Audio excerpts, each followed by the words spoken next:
What's going on, guys? Billy here, and today we're going to be walking through the entire DJI Mimo application, which is the companion app for the DJI Osmo Pocket. Now, this camera has literally lived in my pocket for the past 2 months, and I've used it to replace my iPhone XS Max camera because I find that the image quality is a little bit better, and of course, it's on a 3-axis stabilizer, so the video is a lot more smooth. Now, just like all of the other products that DJI makes, this one comes with a companion application, and it's a good thing because the screen on the front of it is very small. It's hard to navigate through some of the menus. So today, we're going to walk through the entire Mimo application. I'll go over what everything means, and also I'll show you the settings that I use, which I believe are the best settings to use. Alright, so jumping into the Mimo application, the first screen we are presented with is the live view coming off of the Osmo Pocket, so we can frame up our videos and our photos. Before I go any further, I just want to give a huge set of props to DJI for creating such a great application. It runs well, the UI is beautiful. I mean, really just out of the gate, I've had no issues with the Mimo application, so that is definitely a positive. Now, starting here on the home screen, I want to go over some of the different icons,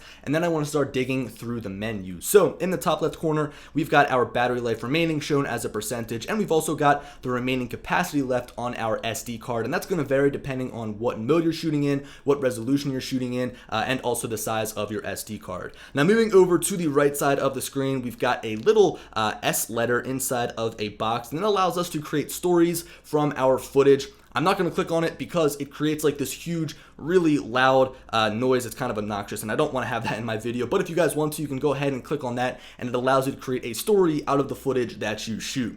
Now, next up, we've got the camera icon in the top right corner, and clicking on this will actually flip the entire camera to face you. So there I am. I'll flip this back around. So if you guys want to vlog, if you guys want to take a selfie, you can do that, and you can have the camera point right towards yourself, right towards the operator. Next up, under that, we have got a small circle surrounded by 4 arrows, and if we click on this, it recenters the gimbal. So if the gimbal's pointed off towards the right and you just want it to look forwards, tap on that and it'll recenter itself. Now, under that, we have got the shutter button, and this is going to change depending on whether we take a video, a photo, a panel, or we can go all the way down to say slow motion or time lapse. And when we get time lapse, we can choose some of the different settings up there at the top. But just for shooting video, we have got that red icon, and once we tap on the button, it begins shooting a video for us. And at the top, we can see our time recording, and also we can see the levels of our audio. So I will stop that recording. And also, I guess just to kind of tie in all of this stuff together on the home screen, we have got our joystick, so we can move the camera either left or right.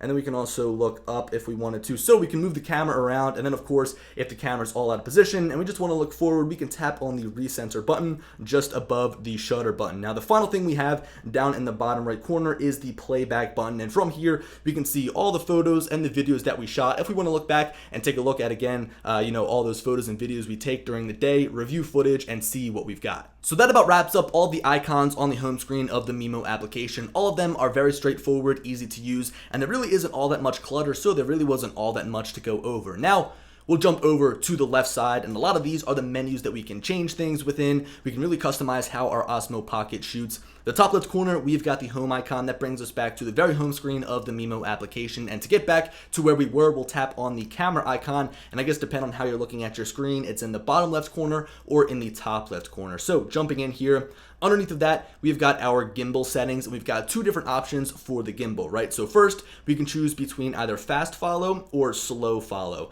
Now, usually I use fast follow because I use this to capture a lot of fast moving things. But if you wanted to look a little bit more cinematic, you could go ahead and choose slow follow. This really does depend on what situation you're in. Out of the gate, I'm always shooting in fast follow, but sometimes I'll switch over to slow follow if I think that my footage looks a little bit too jittery as I'm moving to the side. So basically what that does is it changes how the gimbal reacts to your movements. It's either slowly or fastly. And I really actually wish they gave us like a custom mode allowing us to tweak how fast the gimbal moved, but that's for a whole nother video. Now, next up, we can choose the orientation of our gimbal. So we've got follow, we've got tilt locked, and we've got FPV mode. So follow will actually have the camera follow whichever way you look around. So no matter which way you look, the camera will follow you. And again, remember, we've got either fast or slow follow mode. So if we switch it over to, right now we're in slow follow, it's moving with us quite slowly. But if we switch things over to fast follow and we start moving around, you'll see the gimbal is moving a lot more fast. Now we'll switch things over here to tilt locked.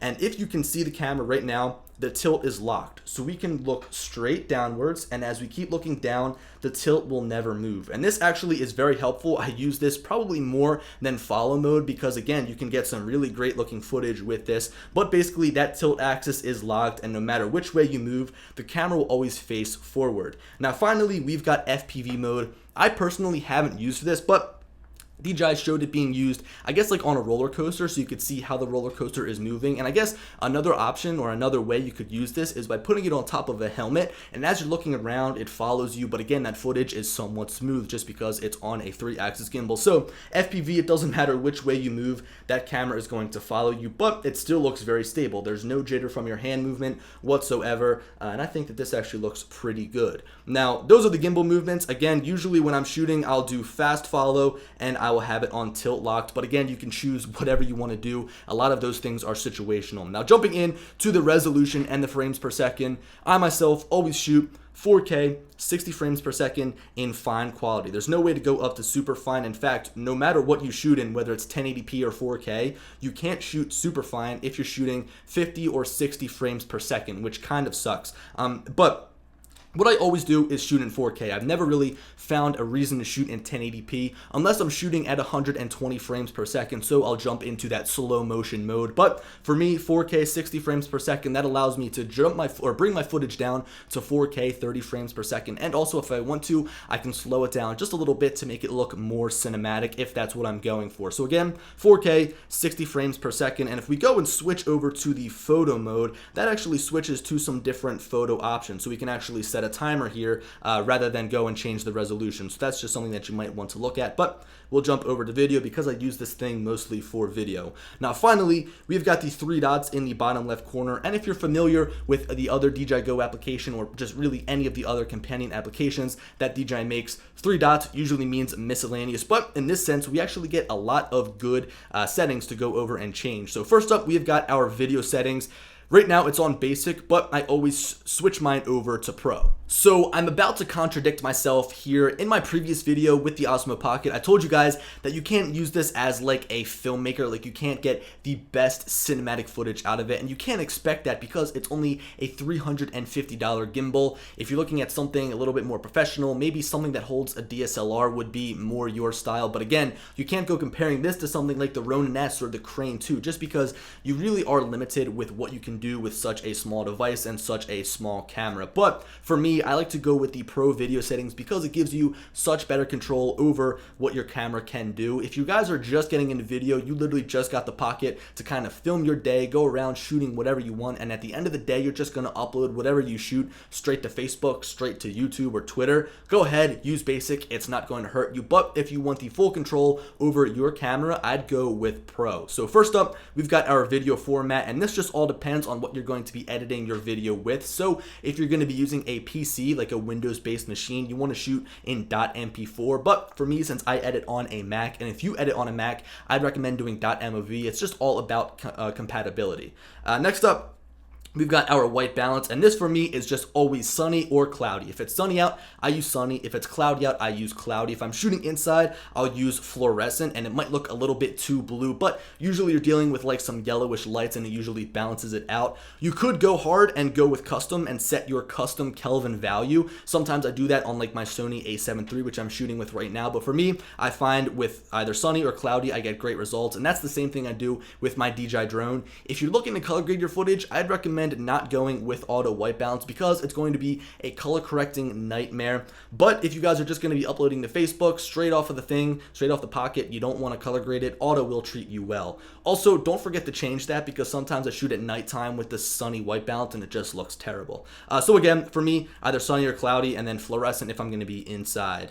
Now, next up, we have got our color profile. I shoot in the Cine-like color profile. It's a little bit flatter. It gives you some more room to work with when you're color grading, but again, if you're going to be using this just basically to upload right to Facebook or upload right to social media, normal will give you the colors you want right out of the camera, and you don't need to do any work to it when you get it onto your computer.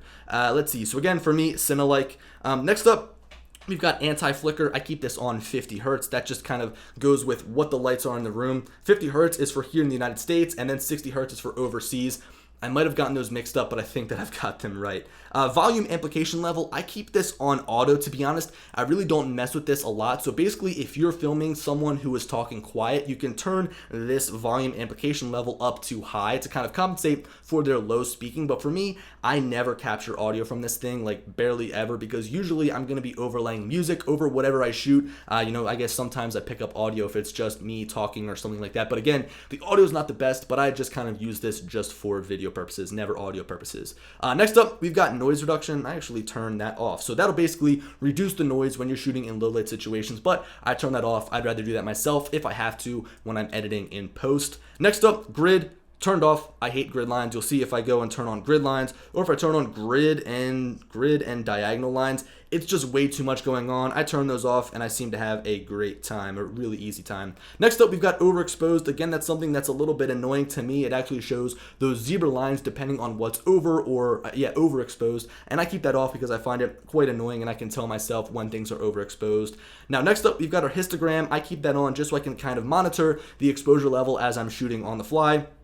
And finally, we've got our focus mode. I keep this on AFC, which is what you want to do if you're shooting video, as it will continuously autofocus. AFC stands for autofocus continuous. Now, that's pretty much wraps everything up for video. Just to kind of quickly go over things again here, I use the Pro Video mode. I shoot in .mov because I edit on a Mac. I've got my white balance set to sunny, or if it's cloudy out, then it's cloudy, or if I'm shooting inside, then it's fluorescent. And then for my color, I use Cinelike, and then anti-flicker, I use 50 Hertz because I'm in the United States. Next up, volume amplification level, I've just got it set to auto. I never record audio from this thing. Next up, noise reduction turned off, grid turned off, overexposed turned off, histogram turned on to monitor my exposure value on the fly, and focus mode set to AFC. Now, underneath of those video settings, we've got our last menu tab. I know I'm so used to going over the DJI Go application, which consists of so many different settings. I mean, you've got to set the settings to fly the drone and then set the camera settings. So there's a lot to go over, but in this application, there's really not all that much. So next up, we've got gimbal and handle. Gimbal easy control. I was at a loss for what this was. In fact, I had it turned on for pretty much the whole entire time I was shooting. So I was playing around with it actually literally like 2 hours before shooting this video, and I finally figured out what it is. So with this turned on, with gimbal easy control turned on, we go back to the home screen and we have one single joystick to move our camera around freely, whichever way that we want to. It's pretty easy. Therefore, it's gimbal easy control. Now, if we go back in here, turn off gimbal easy control and go back into the live view here, we can actually have different, I guess, different joysticks, I guess, where we can control the camera. So we can look either left or right, or we can look up or down. And we can kind of use these in combination to look sideways and upwards. Now, I would never use this, I guess, control method unless I really wanted to make sure my camera never went up or down and I just wanted to go left and right. So you can kind of toggle this on the fly, but for me, I keep this on. So all I need to do to actually move my camera is use one single joystick.